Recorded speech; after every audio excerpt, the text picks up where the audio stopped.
Hello and welcome to Creep It Real, a podcast covering mysteries, hauntings, and crimes to creep you out. Today, I want to talk about haunted houses, but not just any haunted house. I want to talk about one in particular, one that you've definitely heard of, but you definitely have not considered to be haunted. Now, when you think of a haunted house, you're probably thinking of the Conjuring house, anything the Warrens have touched really haunted for many reasons other than ghosts. Maybe the Villisca Axe murder house, the haunted house over in California with all the different rooms that lead to nowhere. I can't think of it off the top of my head. But just to say, there are a lot of haunted houses out there. But the one we're going to talk about today is the White House. Now, the White House is definitely haunted for a lot of reasons that I won't get into because we are not talking about politics here today. Okay, we're here to be creeped, all right? Not to be political. But the White House has a very long and interesting history of being haunted with so many accounts dating back into like the 1800s. Since its inception almost. And I'm super excited to get into it. So yeah, let us begin. Ghosts in the White House. First, let's set the groundwork though. There's a confirmed list of presidents, first ladies, and other residents who have taken their final breath in the White House. The list claims 10 that I've seen across multiple sources that have died in the White House. First, but not least, uh, ninth President William Henry Harrison. He passed in the White House in 1841, only a month after his inauguration. He developed typhoid or pneumonia. It's not known for certain. And he was the first president to die in office. I believe he was also the shortest lived president, too, at only a month. Then we have First Lady Tyler. She was married to our 10th president, John Tyler. She died in 1842 from a stroke. And Tyler was the First Lady to die in office. Next, we have President Zachary Taylor. He passed in 1850 from some sort of stomach ailment. It's not known exactly, but it was reported that he was eating, get this, raw cherries and iced milk during 4th of July celebrations on the 4th and 5th, the days before his ailment and death. And apparently they blamed it on that back in the day. But nowadays, the White House was considered to have unsanitary water supply at the time, and that was meant to be the cause. But it's thought that he died in the Prince of Wales room, which is now, after the White House has gone through so many different iterations, it's now the presidential dining room. Next, we have Willie Lincoln, or William Lincoln, but he was known by Willie. He is the son of Abraham Lincoln, and he passed of typhoid fever in 1862. He's the only child who is reported to have passed in the White House at only 11 years old. And we will talk a lot more about the Lincolns, how they've stuck around over the years, and how, in my opinion, they really started this phenomenon of hauntings and spiritualisms in the White House. Next, we have Frederick Dent. Now, he wasn't a president or anything like that. He was the father of President Grant's wife, and he passed in 1873. He had been living in the White House since his son-in-law's inauguration in 1869. Next on our list, we have Congressman Elijah Hunt Allen. I think it's Elijah. He was a very interesting guy. He could have a whole video on his own. He was the minister of the Kingdom of Hawaii, as it was known back then, to the US. And he died in 1883. He was also a diplomat for 30 years and a Maine congressman. He unfortunately had a heart attack during a reception that was being hosted by President Arthur in the White House. And like I said, I couldn't mention everything, but he was a very interesting guy. Next, we have First Lady Carolyn Harrison. She was married to our 23rd president, Benjamin Harrison. She died of tuberculosis. She's noted to having made huge renovations to the White House during her life and during her husband's presidency there. Most notably, she brought electricity to the White House, even back then, and she started the tradition, excuse me, of the yearly Christmas tree, which I think is so sweet. Then we have First Lady Ellen Wilson. She was married to the 28th President Woodrow Wilson. She died in 1914 after some health issues, but ultimately she had been diagnosed with Bright's disease, which she unfortunately didn't tell Wilson about for months until the very end. Very sad. I don't think back then anything could have been done for her about this disease.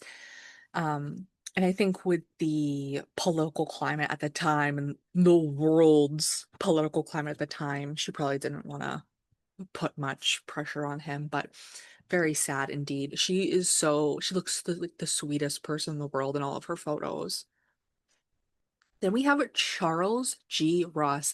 He was a White House press secretary in 1950 when he passed away. He had a coronary occlusion at his desk. And if you're watching on YouTube and you're paying attention to the photos, this poor man was seemingly worked to the bone. I don't know what they were doing to him in that White House or what his career was like before. I'm not sure, but this poor man had gone through it, and that is not anything against him. God rest his soul, but I just felt so bad finding pictures for him for this video. I was like, my gosh, they really put him through it. Oh, and then last but not least, we have Margaret Wallace. She was the mother to First Lady Lady Bess Truman, who was obviously married to President Truman. She died in 1952, right after Truman's inauguration. She notably did not like Truman for her daughter, and maybe not even for the country because she wouldn't call him president. Which honestly kind of iconic, like kind of have to put respect on her name. Like that's really amazing. Like you're living there, your daughter's married to him, and you're like, not my president. Um, and although through all of this, Truman still seemed to have a lot of respect for her, and even mentioned missing her in his writings after she passed. So good on him. Like she she gave him a little bit of grief, and he just went with it. So I have to respect it. But that is our 10 people who've passed away in the White House for various reasons, mostly all illnesses, unfortunately, but a lot of people. It was during the 1800s, and unfortunately, that was the name of the game back then. But there have been plenty of deaths that have happened for presidents while they were in service for the country, but not necessarily in the White House. Most notably, there's been multiple assassinations: Lincoln in 1865, Garfield in 1881, McKinley 1901, and Kennedy in 1963. Almost 100 years ago. Can you believe? To me, my gosh. Um, Other notable deaths. President Warren G. Harding, our 29th president. He died while in office of a heart attack in 1923. And President Franklin D. Roosevelt, our 32nd president, he died of a cerebral hemorrhage. Both died in office, but again, not in the White House. And then, even whether they have died in the White House or not, multiple presidents have been laid in repose in the East Room of the White House, specifically Harrison, Taylor, Lincoln, McKinley, Harding, Roosevelt, and Kennedy have all been on display, we'll say, with their caskets for some period of time, which is very interesting. I'm not sure why the East Room. I think maybe it started with one and then they kept it going, but very interesting to say the least. So we have the bedrock of information with our history. Now let's get into the hauntings, okay? We're going to start with the most notorious ghost in the White House, President Abraham Lincoln. I have a lot of encounters here, but trust me, there are many more that I could have added. Lincoln is seen the most in his and bedroom slash office. He used it as both, which is, you know, anyone who works from home can can relate. That in the yellow oval room. His former bedroom actually used to be the executive office before additions were later made. Grace Coolidge actually was the first to say she saw the ghost of Lincoln standing and looking out the window of the Oval Office to the Potomac River. Very interesting. Eleanor Roosevelt used the Lincoln bedroom as a study when she lived there, and she would feel his presence while working at night. Creepy. First Lady Coolidge and Queen Wilhelmina of the Netherlands both saw Lincoln as well. Queen Wilhelmina heard knocking on her bedroom door one night.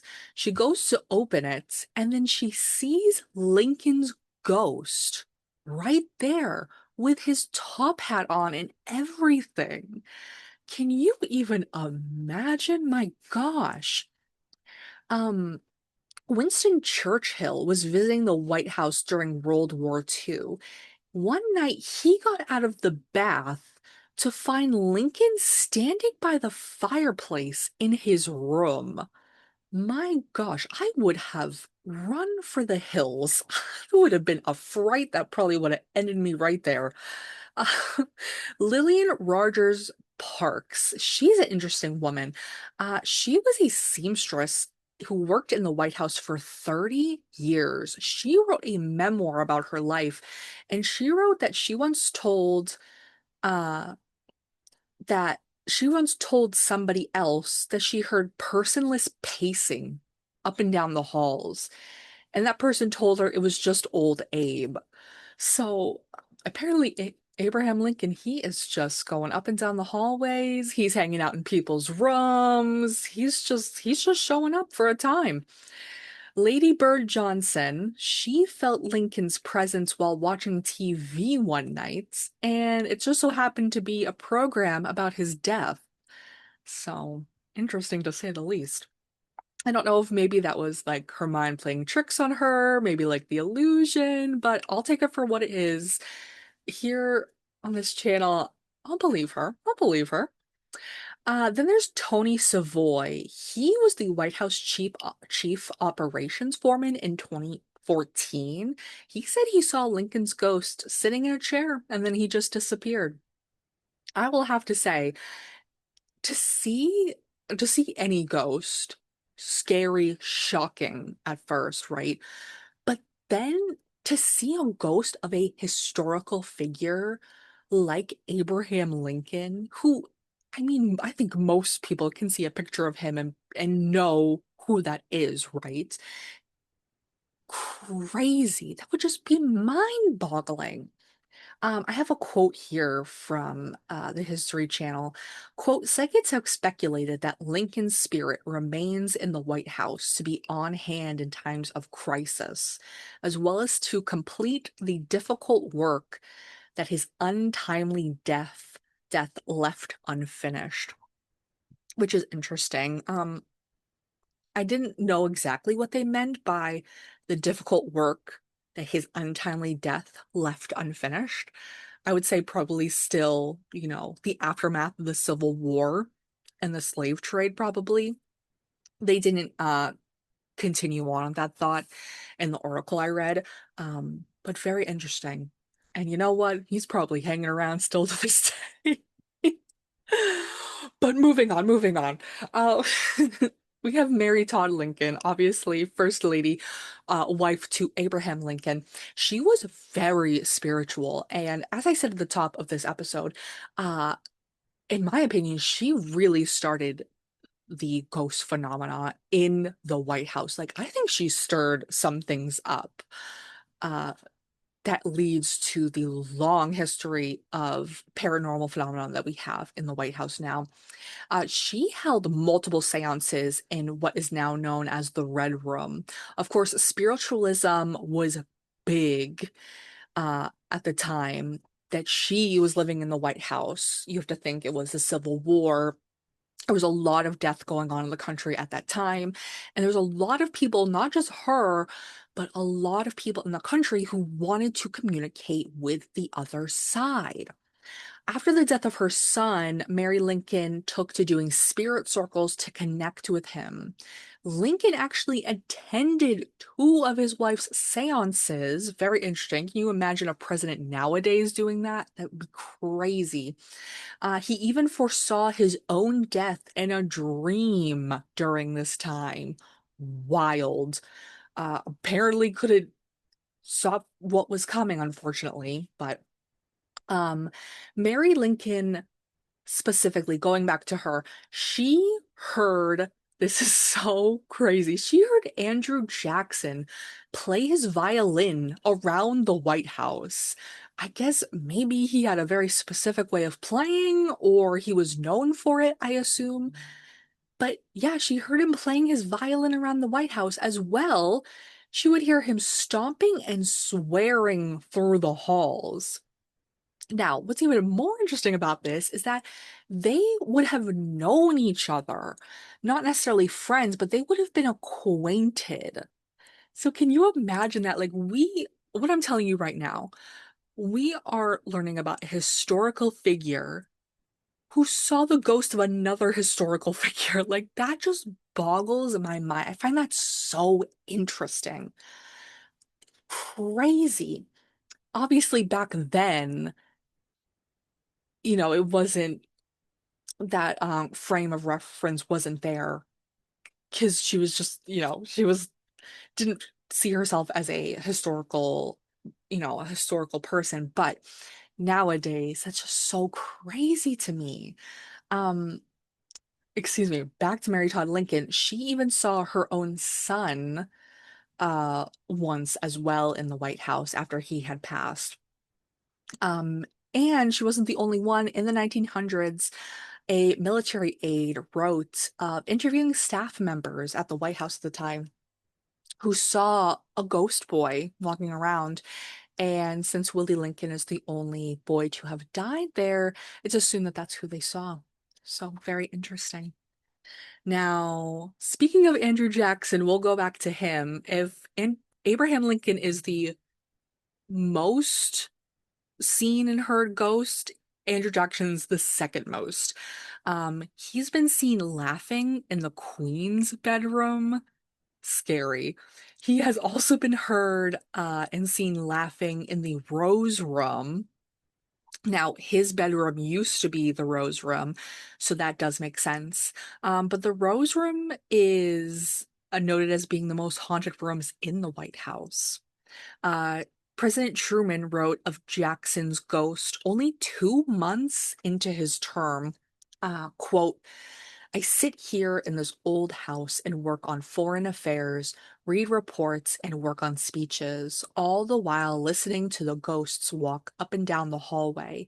And even right in here in the study, the floors pop and the drapes move back and forth. I can just imagine old Andy Jackson and Teddy Roosevelt having an argument over Franklin Roosevelt, end quote. So interesting to me. Again, like I was saying with Mary Todd Lincoln before, historical figures experiencing other historical figures as ghosts blows my mind. I can't get over it.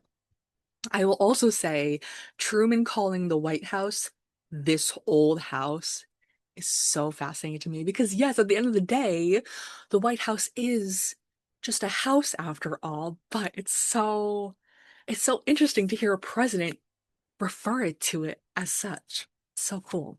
Anyways, we'll move on. Um, the rest of this list is gonna kind of be little incidences, little experiences, but they're so interesting. I can't help but mention them all. President Thomas Jefferson has been seen in the Yellow Oval Room. Then there is the experience of Anna Surratt. I think I'm saying that right, but I might not be. Anna Surratt, she has been heard banging on the White House front doors. Yeah, the front doors.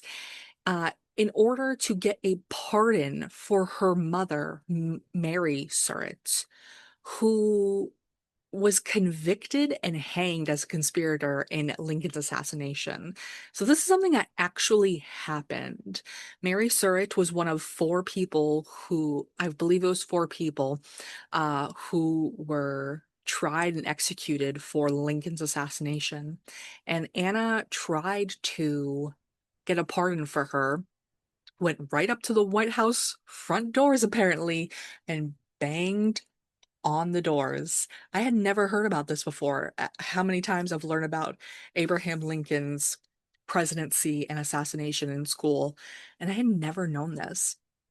Obviously it didn't work. Her mother was executed um, for her alleged crimes. But apparently you can still hear her trying to get that pardon, which I think is very heartbreaking. Then we have Jerry Smith. Jerry Smith, he worked at the White House for 35 years as, get this, a duster. Can you imagine the amount of dusting that has to get done at the White House? Number one, I can't even imagine. Is there still a White House duster? Who's dusting at the White House? I can't. That's so interesting to me. I mean, obviously they probably have a whole cleaning crew. There's not just like one person going around with a feather duster. But I just thought that was so funny. And Jerry, I have a picture of him up on YouTube. He looks so sweet and kind. I can't get over him. I don't know what it is. It's like his energy. He just seems so cute. He had a lot of different experiences during his time at the White House. I'm only glossing over them, but his experiences could be an entire video on their own. Maybe I'll do that someday. But he started during Grant's presidency, and he claimed to see the ghosts of not only Grant himself, but of Lincoln, McKinley, and many first ladies. So again, historical figures, seeing historical figures as ghosts. Three for three right here. Then we have Willie Lincoln. Willie Lincoln was most notably seen in the 1870s by President Grant's staff around the White House. God bless him, that poor boy. Then we have David Burns. This is a very interesting figure as well. He was the original landowner of the property the White House now stands on.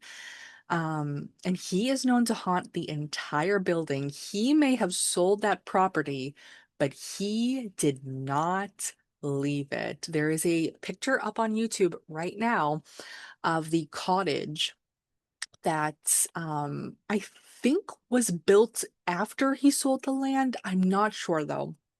But In the background of that photo, you can see a little bit of the Washington Monument in the background, which is so interesting to me.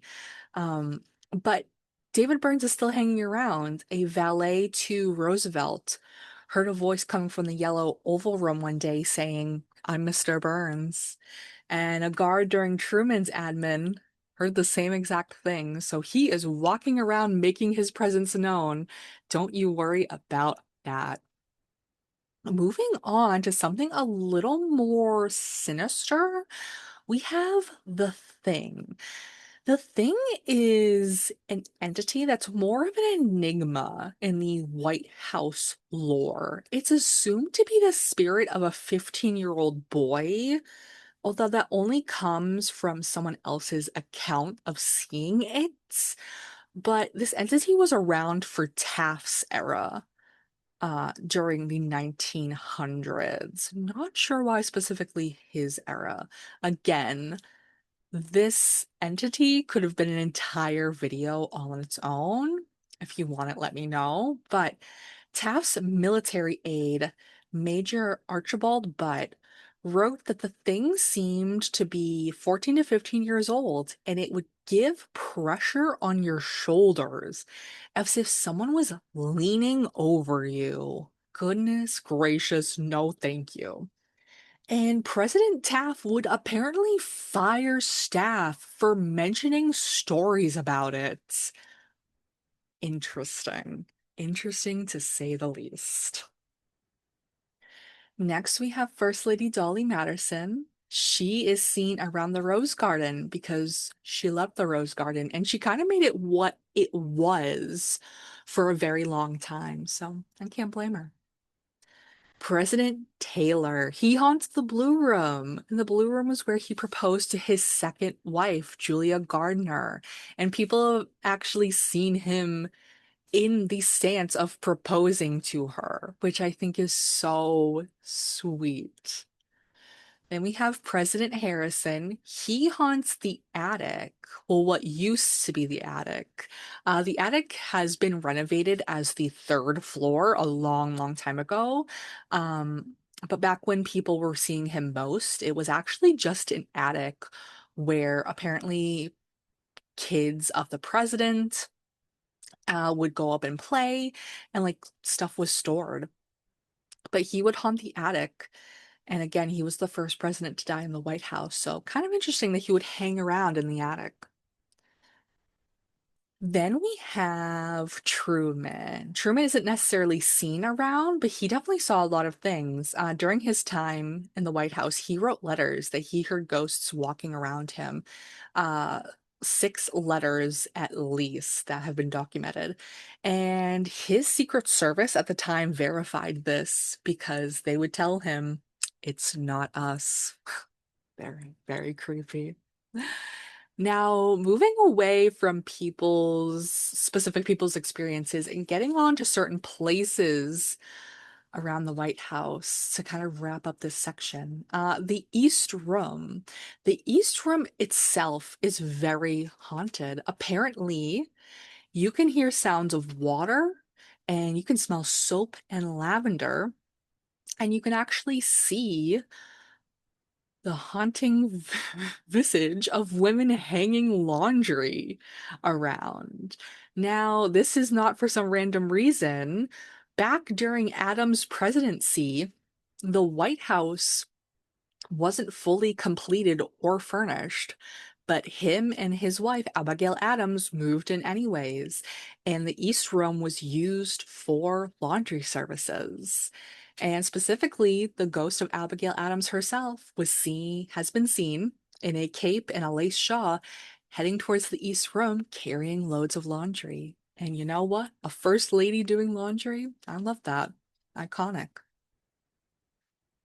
Next, we have the North Lawn. Yeah, the North Lawn itself is haunted. Secret Service agents have seen a British soldier carrying a torch for years across the lawn.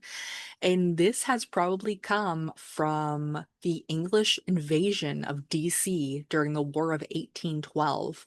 During this time, the White House was mostly burned to the ground. And one soldier, only one, is reported to have died during this battle, although it probably was more than that. But they think that this soldier comes from that time, and he's still running around with his torch, trying to finish the battle, I guess. Then we have the most famous piece of paranormal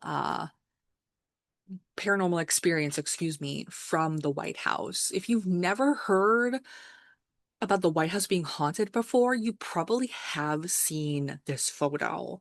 This was taken in 1950 during a major construction project.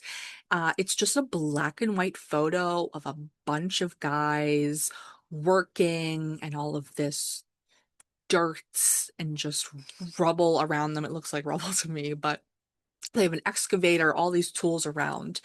And in the very back, you can see this shadowy figure of a ghost standing probably like 10, 15 feet away from a couple of other people. And it's so weird. I have the photo up on YouTube right now, but it's actually blown out photo. Excuse me, a zoomed in photo. Uh, Part of that photo. So even the original photo, it's so weird that I'm trying to get at that it doesn't seem like it would be fake. It just seems like such a weird thing to fake.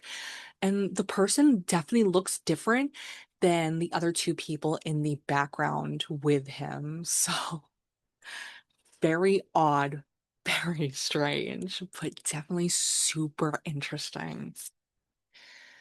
Then we get to modern day. Now, there have still been accounts of hauntings in the White House in the 21st century. During a White House press briefing in 2021, there's video of this. I'll have it linked in the show notes and in my script for this episode, which you'll be able to access. But an odd noise is heard from the ceiling. And to me, it almost sounds like some knockoff, like haunted house side of like sound. It's so weird, but uh it interrupts press secretary Jen Psaki at the time. She brushes this off and tries to continue what she was saying, but just calls it an old building. But one of the reporters in the audience says it must be Lincoln's ghost, and she lightheartedly agreed before continuing her address to everybody. Very interesting. Vice President Vance said on a podcast just recently, in the past few years, that he stayed in Lincoln's bedroom and that it was, quote, scary and, quote, creepy, like there were ghosts everywhere. Hillary Clinton also said that the White House is creepy at night. And unfortunately, I couldn't find a detail of this experience, but the Obamas apparently had experience in one of the guest bedrooms. Again, I couldn't find it. I wish I could, but that's apparently what they said. So, but one of the most infamous, I could say, experiencers from the recent decades has actually been President Bush's daughter. Former resident Jenna Bush Hager, she's brought up on a couple of occasions that the White House is definitely haunted and she had experience there. One was most notable over all the others, though, and she brought it up a couple of times on the talk show that she hosts at the moment. One night, while she was sleeping, she heard 1920s style piano music coming out of the fireplace of the bedroom she was sleeping in. And then the next week, the same thing woke her up, but it was opera music instead. She told someone this, possibly like a guard or employee at the time. She didn't specify. But his name was Buddy. And then Buddy told her that the house is very much haunted and insinuated that music from a fireplace was the least of what he had experienced working there. Um, but I wish I knew what else he experienced. She didn't share it in the videos that I watched, unfortunately. And then in another Today Show episode, Jenna doubled down on her experiences at the White House after her mother, Laura Bush, told Kelly Clarkson on her talk show that she didn't experience anything and that her daughters, quote, pretended they heard things to blame on the Secret Service. Now, I don't know. Maybe those two were getting up to things in the White House. They were teenage girls, whatever. But to say that they were pretending to do stuff to blame on Secret Service, I don't know about that one. Like I but I don't know, maybe, who knows, right? But Jenna defended her experiences. She doubled down and she said the White House is very much haunted. So, thanks, Mom, for that. And there you have it. That is Ghosts in the White House. I hope that this has swayed you to maybe see the White House as a little more dimensional than you had before, not just a place of political intrigue or American history, but a place that is well, something else to it. In my opinion, I think they should start hosting ghost tours, but it's just me. If you have any haunted house experiences, or if you have a favorite haunted house, I would love to hear your opinions and your experiences in the comments on YouTube. I love haunted houses. I think they're very interesting. I myself have had a lot of paranormal experiences in different specific houses. So I think it's really interesting when one certain place can hold so much energy and power, just kind of like keep these spirits or just hold these spirits like where they want to be. So I would love to read everyone's experiences in the comments on this video on YouTube. But for right now, that is the end. Thank you so much for listening. If you made it to the very end of this video, I really appreciate it. Please feel free to like and subscribe if this was interesting to you in any way. Please feel free, as I already said, leave your comments down below. I will definitely try to get another episode out in the near future. If you have any ideas of mysteries, hauntings, or crimes, or a combination of all three you would like to hear from me, please let me know. I love suggestions. I do have a list of them going right now, but in the meantime, please creep it real. Bye.